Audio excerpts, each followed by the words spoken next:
80%에 달하는 국민 지지에도 불구하고 야당은 혹평을 계속하고 있는데요. 내용과 같으면 같은 대로, 다르면 다른 대로 들어봐야 할 필요가 있겠죠. 먼저 더불어민주당 김현 대변인 연결합니다. 대변인님 나와 계세요? 네, 안녕하세요. 더불어민주당 대변인 김현입니다. 예, 반갑습니다. 네. 예. 문재인 정부 출범 한 달을 맞았습니다. 지난 한 달에 대해서 여당 입장에서 어떻게 평가하실까요?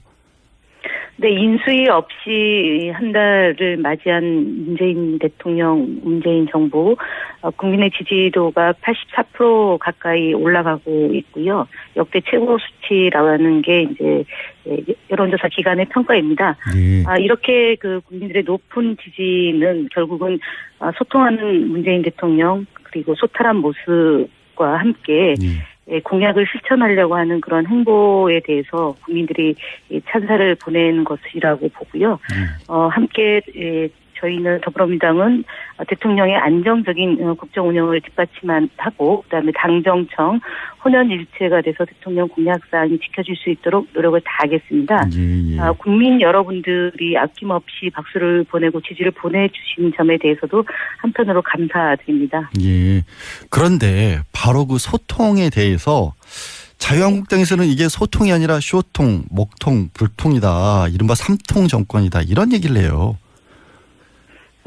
저희도 평가한 것을 받아들였는데, 평가가 인색하다라는 점을 말씀을 드리고요.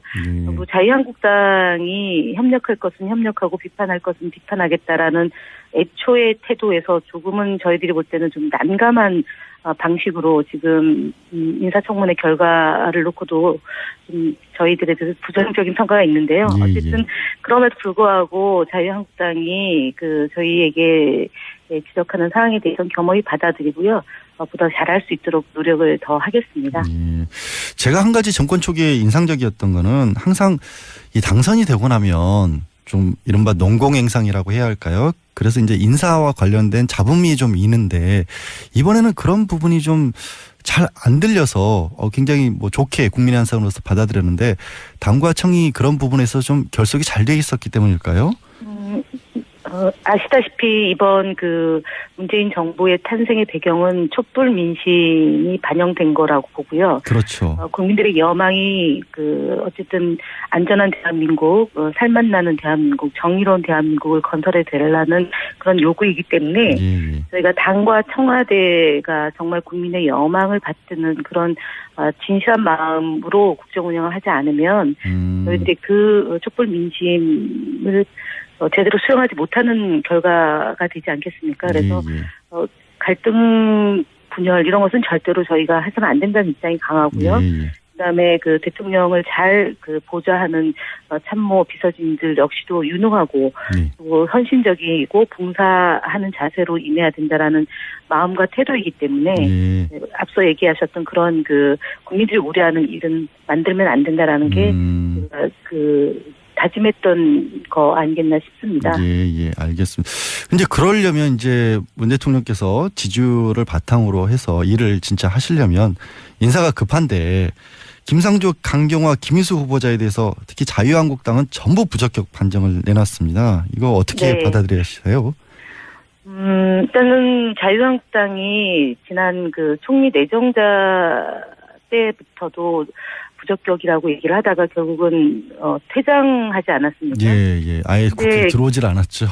네네. 그래서 저희가 지금 김상조 공정거래위원장이나 강경화 장관 내정자, 김희수 소장과 그다음에 김동연 장관 내정자, 김동연 장관 내정자를 제외하고는 자유한국당이 다 사퇴를 지금 얘기를 하고 계시는데. 그렇죠.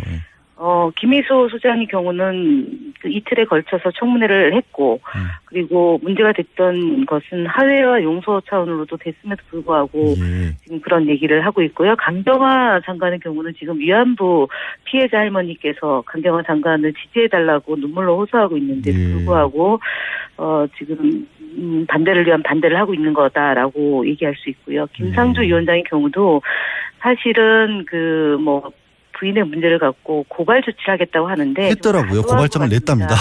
네, 과도하게 지금 하고 있어서 국민들이 이렇게 야당이 국민의 눈높이에 부합하지 않고 반대만을 한다면은 과연 이 정당에 대해서 어떻게 볼지에 대해서 좀 판단해야 되는 게 아닌가 싶습니다. 예, 야당도 국민의 눈높이에서 좀 봐달라라는 부탁이셨는데 어쨌거나 이제 강경하게 만약에 계속해서 인사청문 보고서에 채택 안 하는 정도로 가버린다면 유지를 한다면 이 여소야대 전국에서 협치라는 부분을 풀기가 어려워질 거 아니에요. 그럼 어떻게 해야 할까요?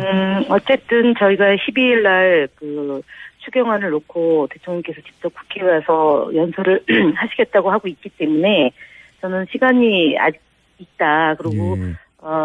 자유한국당이나 국민의당이나 바른당이 국민의 그런 그 여망, 특히 인수위가 없는 상태에서 국정을 운영해야 되는 이 상황에 대해서 그냥 무작정 반대나 아니면은 조건부 적격 이런 식의 그 입장을 내는데 예. 시간이 있기 때문에 저희는 더 적극적으로 설득하고요.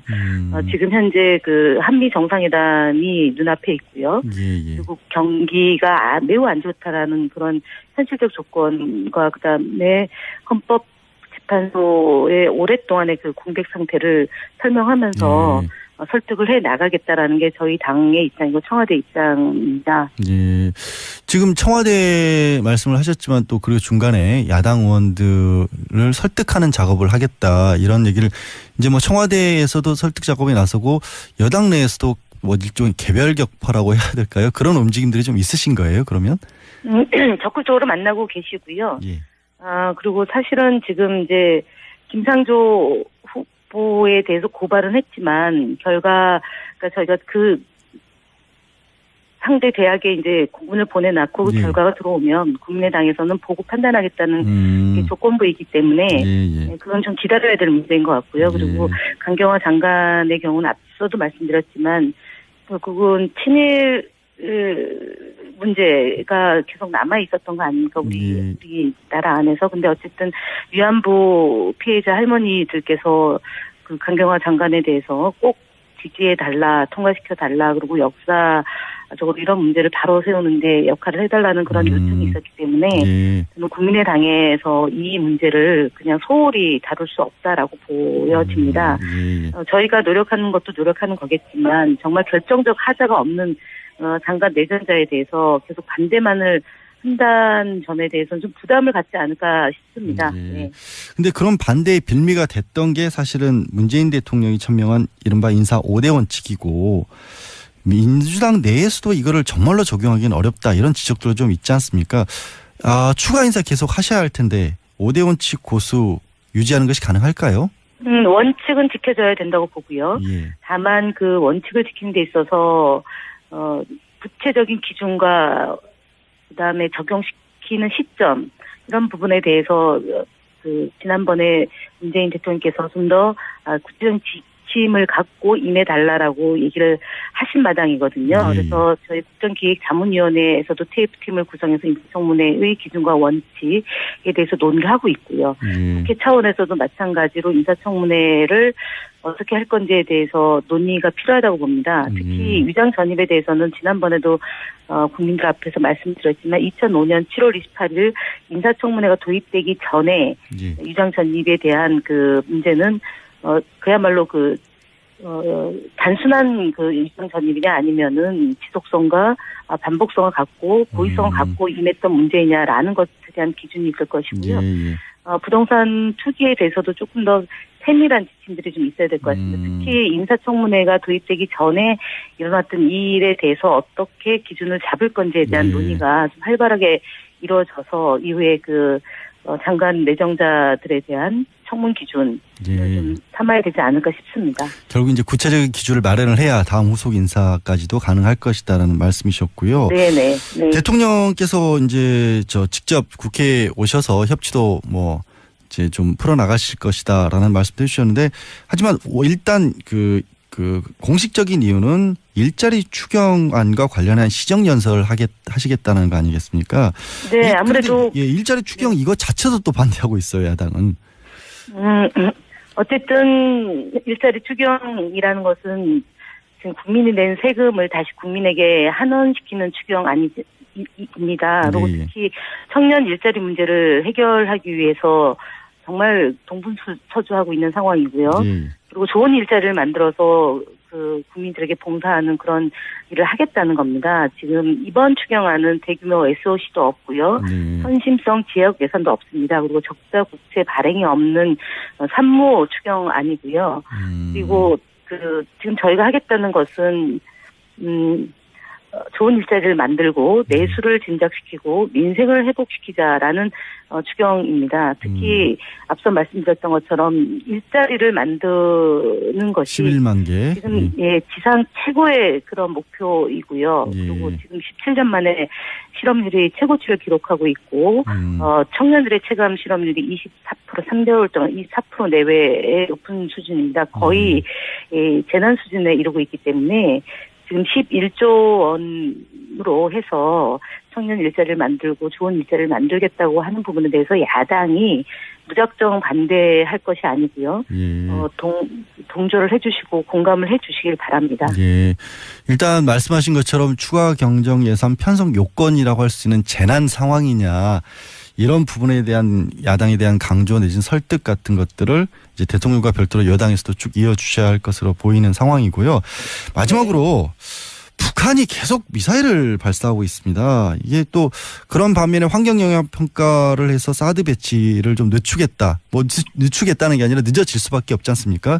이것에 대해서 야당은 이게 안보 포기가 아니냐 이런 식으로 주장을 하고 있어요. 사드 배치와 관련해서 고의적으로 보고가 누락된 것은 이미 다 밝혀진 것이고요. 그다음에 발사대 환경 영향 평가.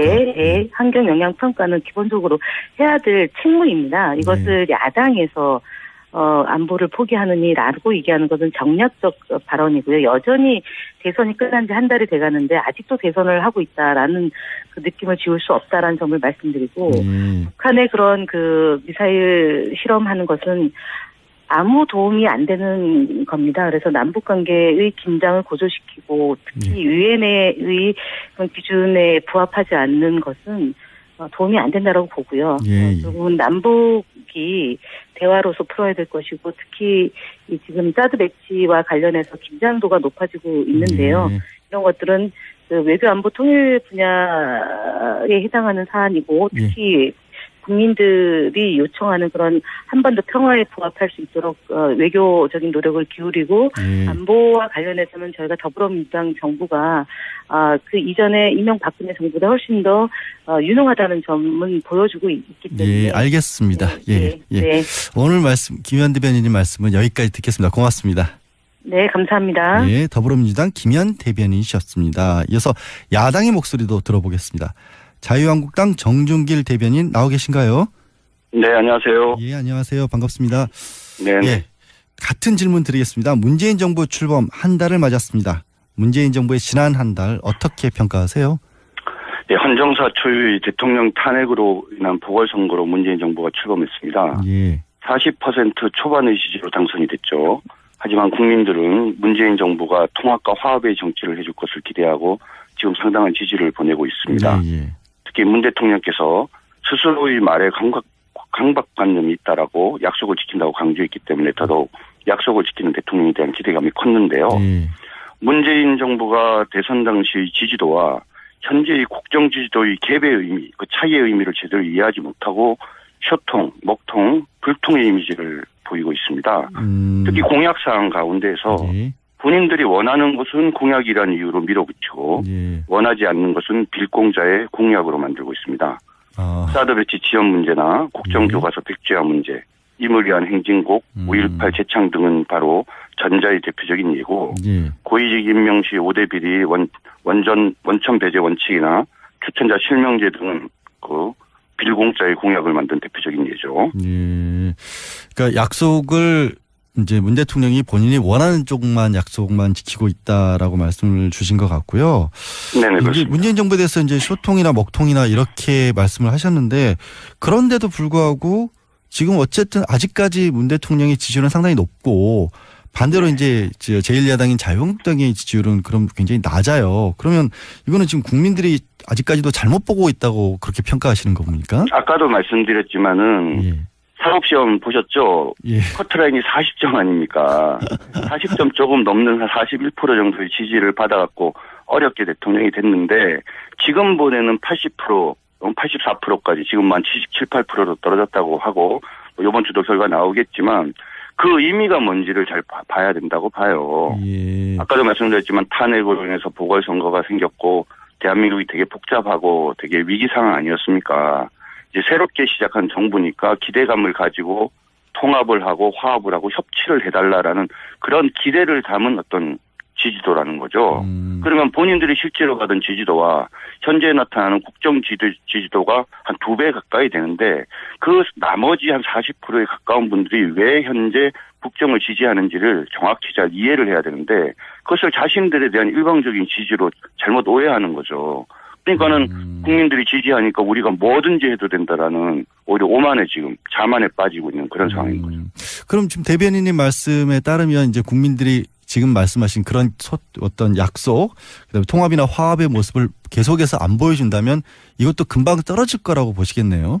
그렇죠. 그러니까 한 주 만에 리얼미터 조사 결과에 따르면 한 7%, 6%인가 7% 떨어졌지 않습니까? 예. 지지도가 한 주 만에 한 6, 7% 떨어지는 일이 범상치 않은 일 아닌가요? 예. 이번 주에 아마 하면은 70% 초반대나 60% 후반대까지 떨어질 가능성도 있는 거죠. 그러니까 왜 이런 일이 벌어지느냐? 예. 본인들에 대한 국정 지지도를 오해하는 거예요. 자신들에 대한 지지로 오해하는 거예요. 기대감을 가지고 잘하라고 하면서 우리 훌륭한 국민들이 한번 밀어주겠다 이런 뜻으로 얘기를 한 거거든요. 그게 바로 국정 지지도로 나타나는 건데 그거를 마치 자신의 정권에 대한 적극적인 지지로 오해를 하다 보니까 본인들이 하고 싶은 공약만 하고 본인들이 실질적으로 하고 싶은 일을 다 하잖아요. 인사청문회 과정에서도 그렇고 여러 정책에서도 그렇고.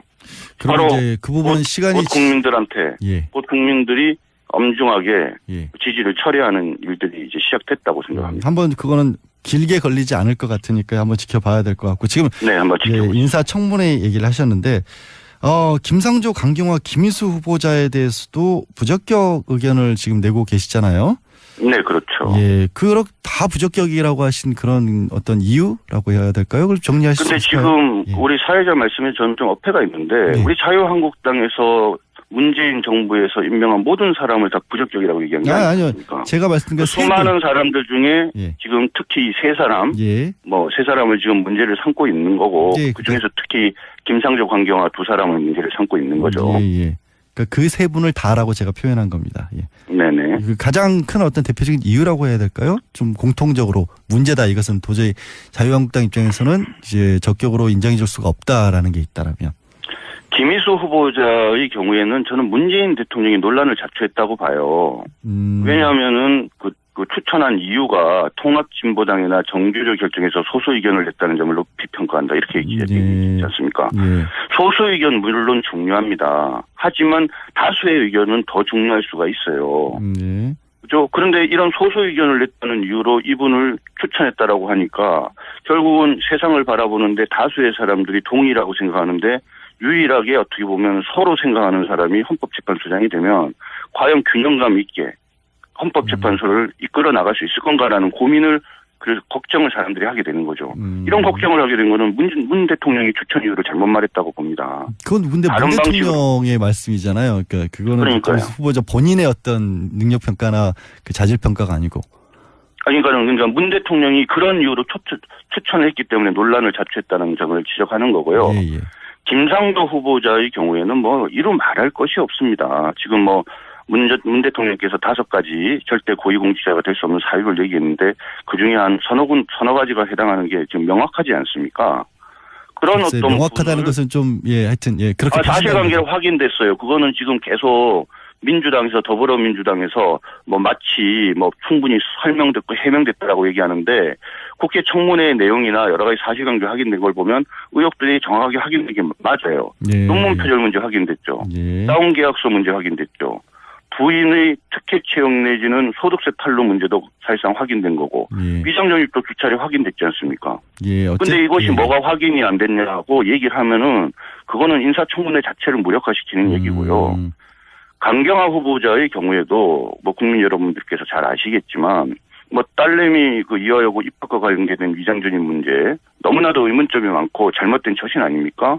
부동산 투기 문제, 증여세 탈루 문제, 그다음 특히 문제가 되는 것은 이번 인사청문회 과정에서 본인이 외교통상부 장관으로서 어떤 일을 할 것인가에 대해서 당당히 소신과 철학을 제대로 밝히지 못했다는 평을 받고 있습니다. 아마도 대통령을 둘러싸고 있는 그 사람들의 등살을 버틸 수 없을 거라고 예상하고 있고요.